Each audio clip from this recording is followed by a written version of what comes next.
Kamusta sa lahat mga kaibigan? Sa channel ni Weller ngayon, ipapakita ko kung ano gagawin kung hindi gumagana ang CarPlay sa iPhone. Una, kailangan pumunta sa settings at tingnan kung naka-on ba ang airplane mode. Magsimula tayo sa pinaka-basic o airplane mode, off ito. Susunod, subukan kalimutan ang device mo sa kotse.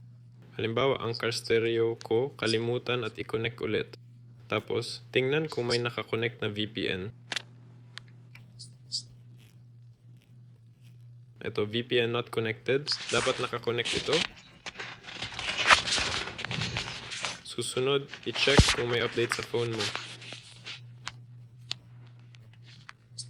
Pumunta sa General, tapos sa Software Update. Tingnan kung may update. Meron ako, i-update sa latest version. Ito na.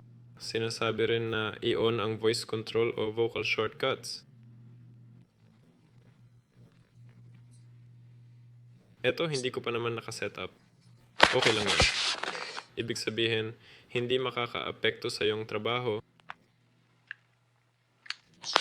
Ito, kung wala pa rin gumana, i-restart ang phone o kung sobrang lala na, i-reset. Pero, tandaan, mawawala lahat ng data mo pero baka maayos ang problema. Kasama ninyo si Weller. Paalam sa lahat.